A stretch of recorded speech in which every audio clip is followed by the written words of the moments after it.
Selamat datang di perpustakaan Ki Hajar Dewantara SMA Negeri 87 Jakarta. Sebelum itu, izinkan kami perkenalan diri terlebih dahulu.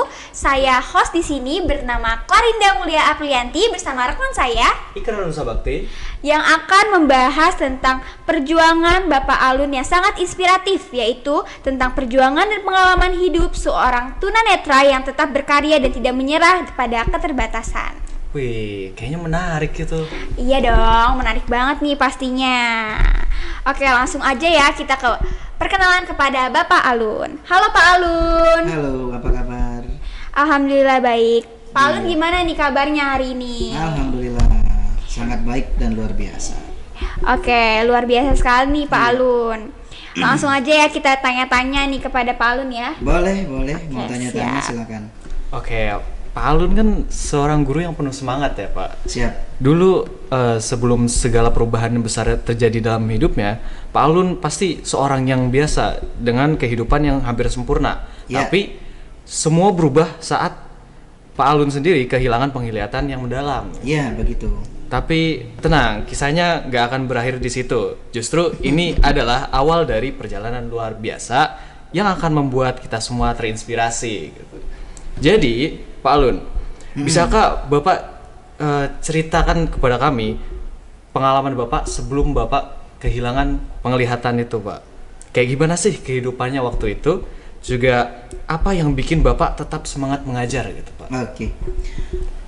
Ya, kalau terima kasih atas ditanyakannya tentang pengalaman saya sebelumnya ya. Saya seperti kalian aja, masih bisa melihat itu di masih kecil udah bisa melihat.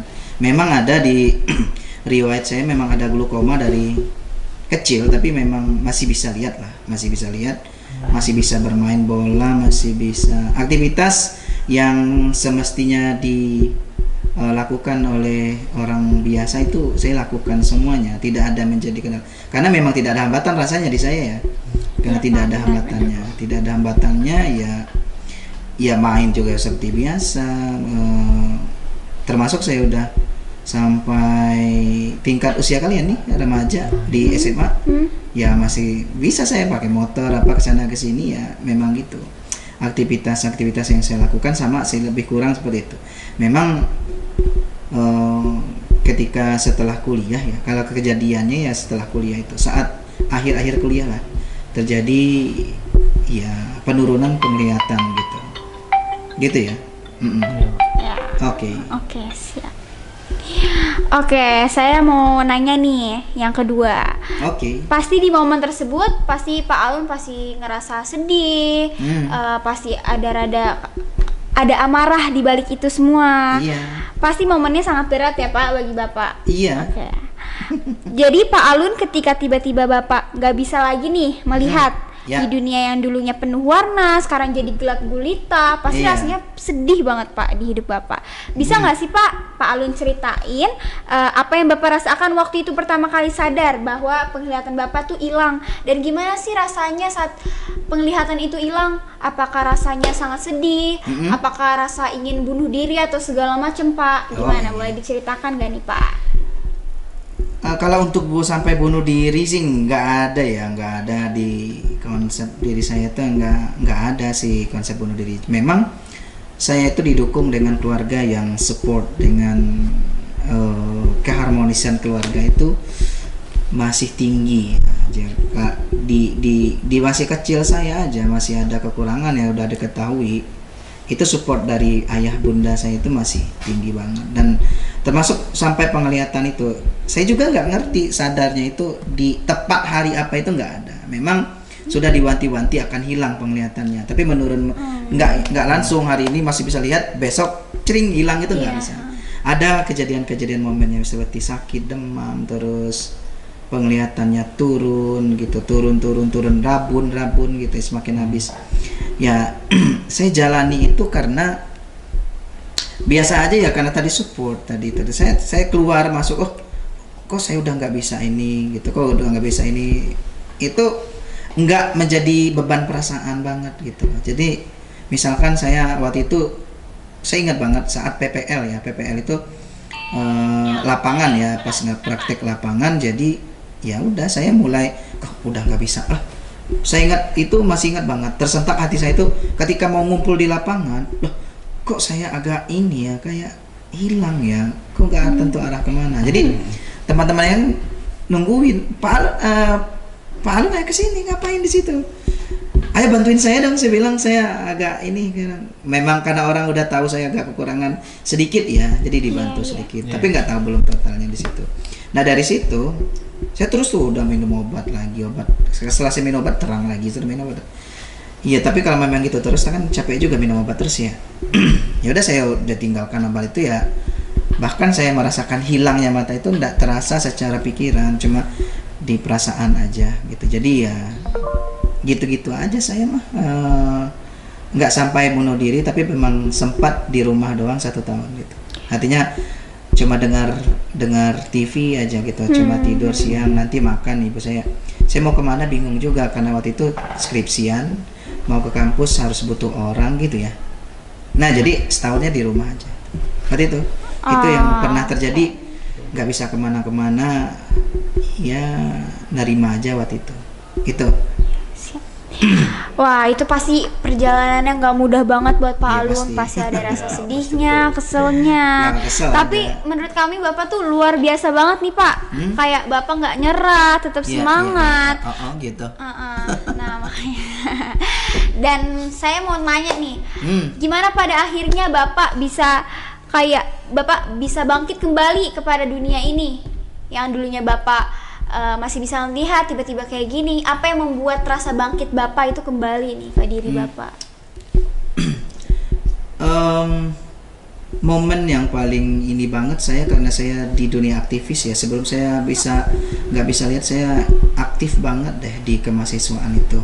Makanya saya nggak merasa hilang banget itu, karena ketika saya keluar dibantu sama junior di aktivis organisasi saya gabung di Ikatan Mahasiswa Muhammadiyah ya. Jadi semua adik-adik saya hobinya di situ perkaderan, pendidikan juga, ngajar gitu. Jadi mereka itu selalu bantu saya, tuntun saya dan sebagainya. Jadi kalau momen bangkit kembali yang betul semangat itu terasa ya adanya teknologi hadir tuh. Nah, waktu itu saya juga bingung ya, kok teman tunanetra tuh eksis banget, saya lihat di televisi kan. Waktu itu ada kegiatan acara di salah satu stasiun TV ya, acara hitam putih ya. Iya. Nah itu ada menampilkan orang tunanetra, jadi dia bisa pakai handphone dan apa, lo kok bisa gitu. Maka saya kan punya Facebook ya. Iya. Saya minta adik saya untuk upload Facebook itu, saya ingin belajar komputer berbicara dan handphone berbicara, saya tunanetra baru, saya bilang. Ada aja yang jawab. Ternyata yang jawab itu orang Sumatera Barat. Dia masih kelas 3 SMA. Wow.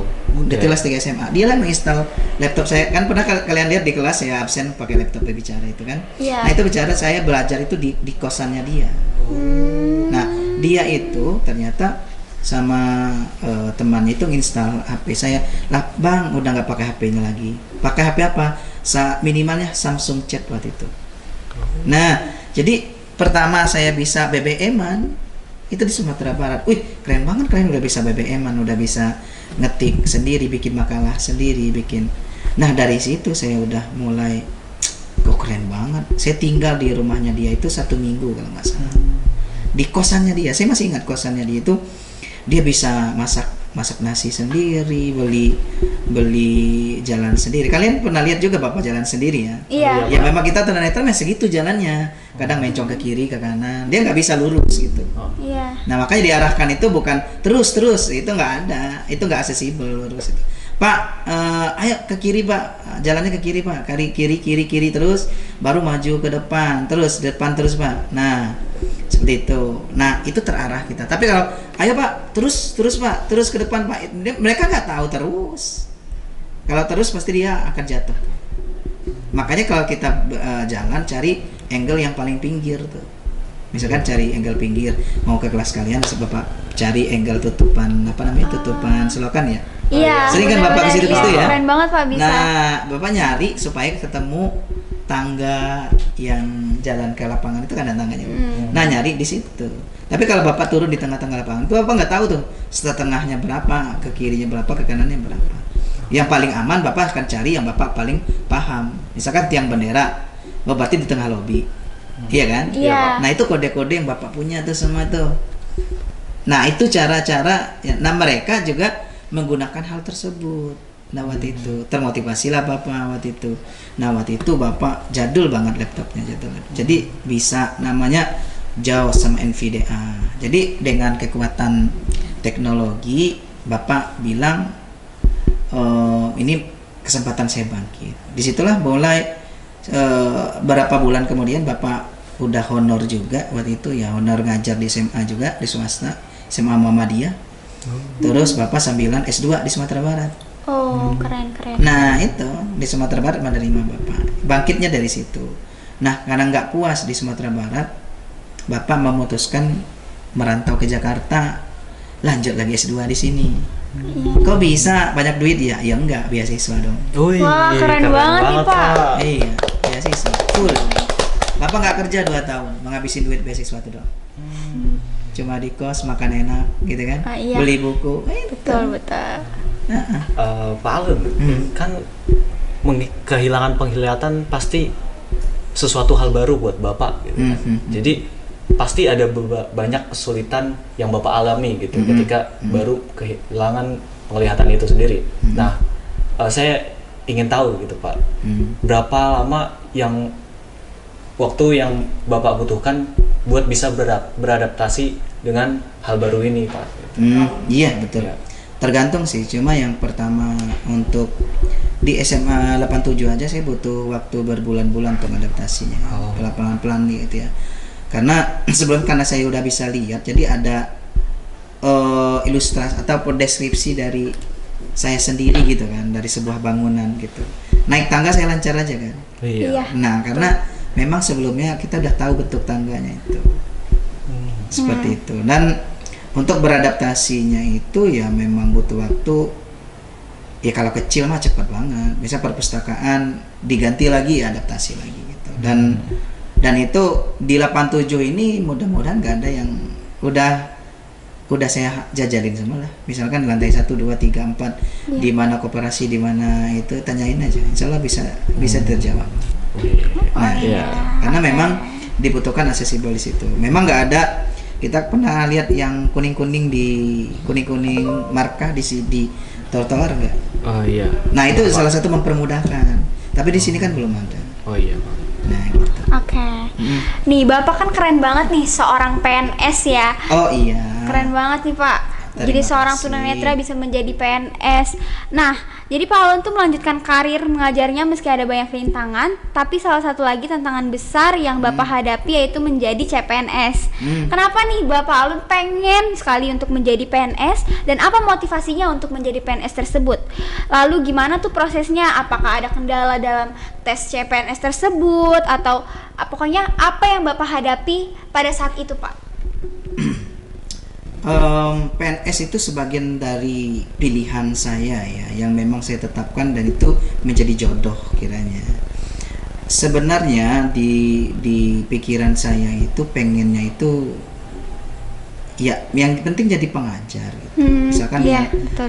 lebih terutamanya dosen ya, pengennya di situ dulu sebelumnya dosen, makanya pengen S2. Nah liatin dosen, saya lihat dosen sama guru sama saja, saya bilang mungkin dosen lebih banyak meneliti, kalau guru juga begitu sekarang.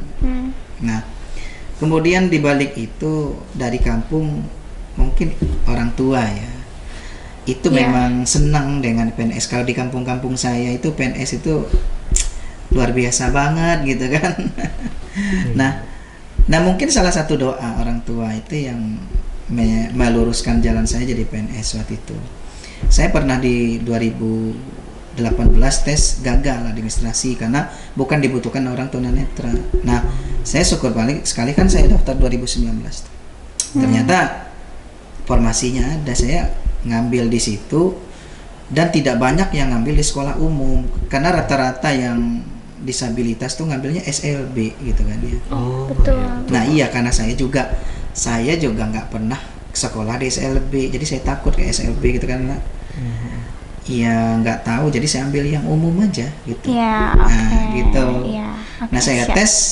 tes di DKI Jakarta, ngambil formasi sama seperti orang lain tes, karena disediakan. Saya sangat banget waktu itu zaman siapa gubernur 2019 ya, masih di Anies Baswedan. Pak Anies Baswedan ya, masih di situ. Yang jelas saya di situ, wow, fasilitas udah dilengkapi banget itu. Komputer berbicara sekaligus pendamping. Jadi ketika ada yang nggak bisa dibacakan, pendamping yang bacakan. Jadi nggak ada indikasi saya untuk mau dibantuin orang, mau di apa namanya ya, curang, itu nggak bisa sekali. Nggak sama sekali. Nggak ada perbedaan sama gitu. Itu yang saya senang sekali di situ. Ya. Wah, luar biasa banget nih ceritanya Pak Alun nih. Boleh tepuk tangan dulu ya. Semoga dari inspirasi Pak Alun ini kita bisa membagi pengalaman tentang beliau. Kita belajar bahwa keterbatasan bukanlah penghalang untuk berkarya dan sukses. Terima kasih banyak ya Pak Alun atas Oke. waktunya. Semoga cerita Pak Alun ini bisa menginspirasi banyak orang di luar sana. Nah, udah nih. Belum dong Pak, kita masih ada acara-acara selanjutnya yang bisa tentang kisah terbarunya Bapak lagi nih. Bapak pasti bakal terus berbagi kisah di podcast ini dan bisa Iya. berbagi inspirasi nih bagi Iya, banyak ceritanya orang. baru jadi PNS, belum bagaimana setelah jadi PNS-nya, baru PNS. Belum, itu masih calon, masih panjang kita gimana di sekolah, tempat dinas kan banyak. Tunggu aja nih guys Oke, episode oke. selanjutnya ya tentang inspirasi-inspirasi dari Bapak Alun. Oke, siap, siap. Oke, dari cerita Pak Alun kita pasti banyak belajar gitu tentang kehidupan yang penuh tantangan, tapi bukan berarti kita harus nyerah gitu Pak. Iya.